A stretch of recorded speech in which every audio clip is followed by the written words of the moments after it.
When people talk about unique anime aesthetic, most refer to series like Fate for its incredible clarity, Demon Slayer for its perfect blend of 3D and 2D animation.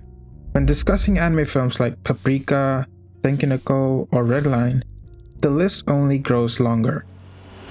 Despite all of this, anime fans time and again bring up older anime when talking about the anime aesthetic, especially in conversations surrounding newer styles and the effort put into modern productions. But two big questions still linger. Why does old anime look so alluring? And which time period deserves to be called the golden era?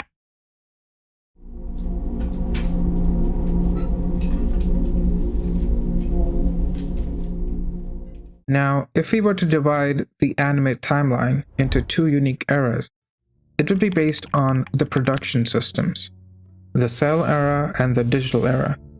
During the cell era, 1960s to early 2000s, animation studios used physical mediums to draw and paint each frame.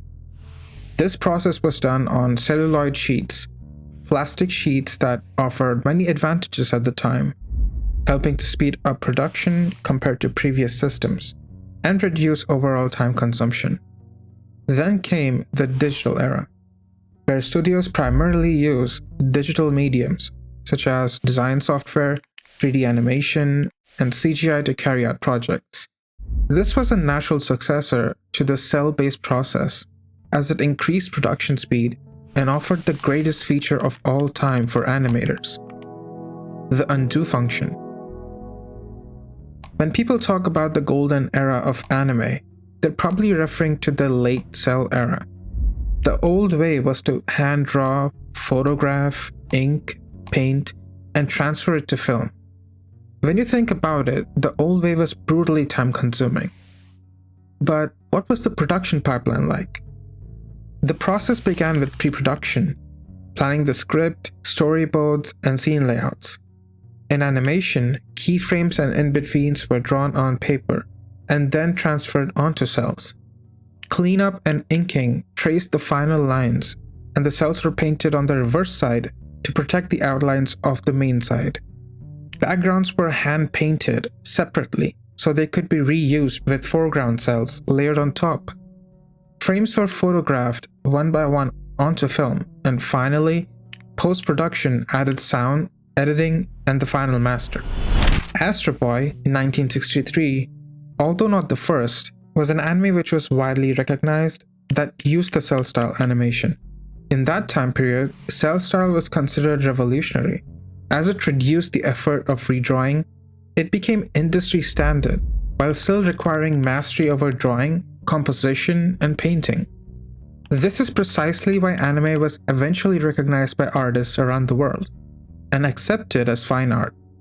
Earlier on, original cells were even displayed in galleries, as the work on them was nothing short of a painting.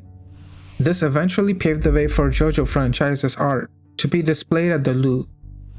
Hirohiko Araki, the mangaka of JoJo's Bizarre Adventure, was given a genuinely rare and prestigious opportunity. He later went on to even work with the luxury brand Gucci as well.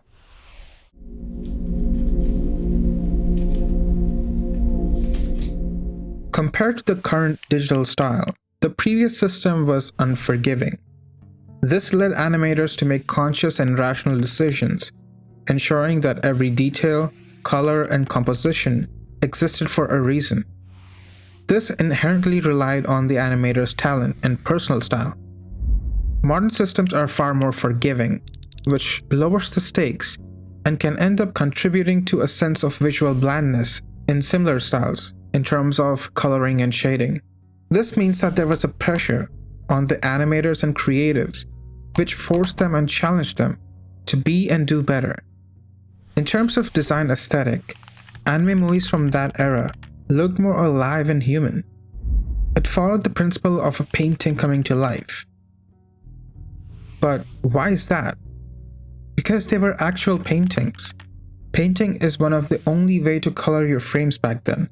Hence, a deep knowledge of fine arts was a must to even pursue a career in animation.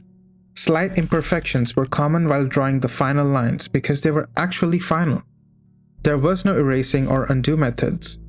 The texture of how the paint dried on the cell also contributed to the overall texture of the frame.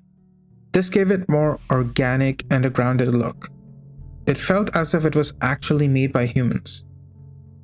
Composition techniques and guidelines were also inspired by fine arts. Before the standardized anime aesthetic, the frame of reference for such animations were the fine arts. Lighting, shading, and perspectives were usually baked into those cells, adding an extra bit of complexity and pressure, which demanded a deeper mastery. Even color is not always consistent and flat. The shades change depending on how the coloring was executed, or how it mixed with other colors, ever so slightly. The golden era aesthetic was different, as an industry standard design language had not yet been established. Anime studios often focused on a single project, which gave them the freedom to experiment more with style.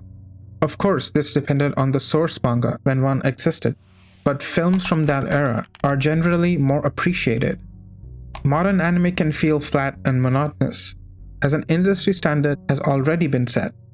Yet, anime studios have successfully added their own flair to it.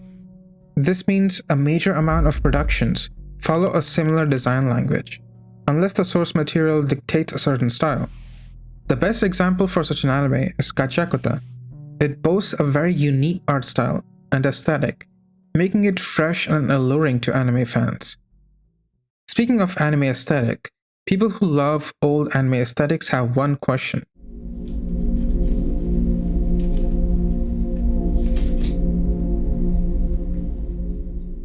Personally, I don't think so. The evolution of anime production has definitely proven its worth.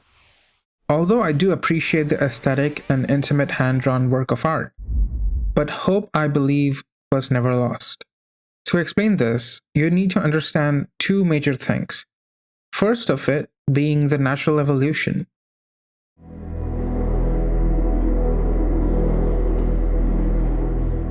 Modern methods of production have developed new anime standards.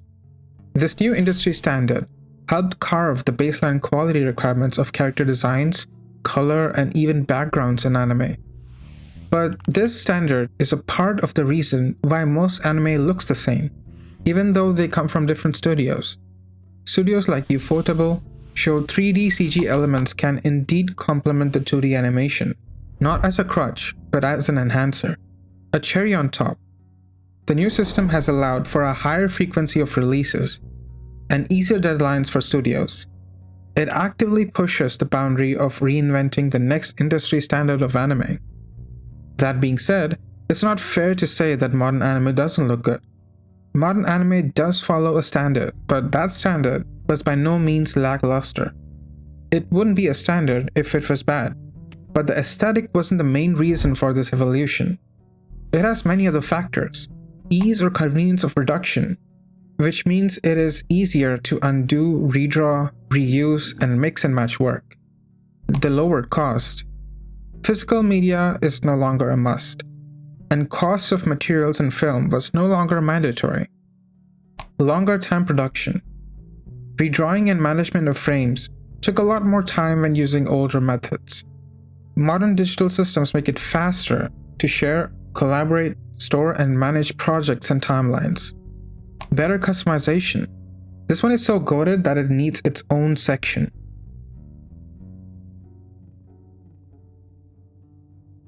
Customization and the freedom to incorporate various types of media, such as photographs and CG, was a game changer for studios at that time.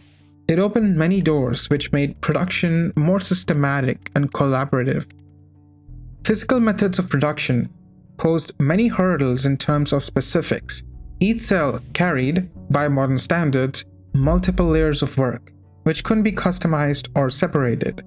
Multiple people couldn't collaborate after the cell was painted due to this reason. Another example of customization is syncing audio and voice lines. Foley, voice acting, and other sound effects were often recorded beforehand and were then used as per the animation sequences. Voice actors back then rarely had access to the anime in the recording booth, which means modern anime production gives voice actors the luxury of understanding the context and specifics to customize and tone the phonetics of their voice lines. Many more examples like these is what made anime a worldwide phenomenon. If anime was stuck with long timeline productions, then this medium wouldn't be successful.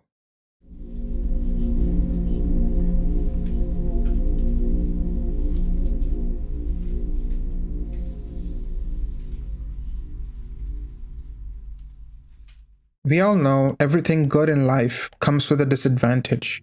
The Cell era is no exception. But it's not right to say that the modern ways are all bad as well. Many things were bad in the Cell era, and many things are better in modern productions. Although it brought the best aesthetic standards, the Cell era was riddled with systems begging to be optimized and simplified. Deadlines were even more dreadful, as there were many more processes. The modern studios would laugh at people if they used their precious times to stack and categorize papers and store them safely. In the Cell era, the process was crucial. What else was a chore back then? Stationery and physical media costs. Because while cells looked better, studios used their precious budget on buying cells, film to record the cells and make it into an animation, colors and paints, files and folders, and more. Such physical tools and media required a major chunk of the budget. This has been made obsolete in the digital era. Slow production speed, because it takes a lot more time to organize, physically draw, paint, and redo frames after errors, and not to mention, there is no easy copy-paste. Hence the progress was significantly slower back then. Deadlines were really hard to follow through, especially if there's a short time allotment. Storage and management also was a huge requirement back then. Painted cells can fade, crack, smudge, and damage if not stored properly. The categorization and storage of these frames was really important. These cells could be lost within the mountains of paper and documents in the studio, or handed to the wrong person. This method left a lot of unwanted room for human errors. Last but not least, visual effects limitations. Most visual effects needed to be painted and hand-drawn. There were no filters or VFX which could be used for physical cells. The digital methods are by no means a utopia either. The texture, the aesthetic, colors might be emulated, but the grit and handmade feeling is only possible with a cell production. For example, Yamishibai, a short-form anime which explores creepy Japanese horror stories and urban legends. It emulates physical methods and aesthetics, but is fully made digitally. Urusei Yatsura is another example where old character design and aesthetics are emulated in a modern format of production. There are many such reasons for anime fans to appreciate old hand-drawn animations. The fluidity, the detail, the hard work is explicitly sought after in the Sakuga-loving community. The newer animations have become complacent and use bland colors and shading, or reuse character designs or aesthetics which lack originality and character. This is what leads fans of the source material to feel betrayed or feel that their favorite manga or light novel has been disrespected and treated poorly.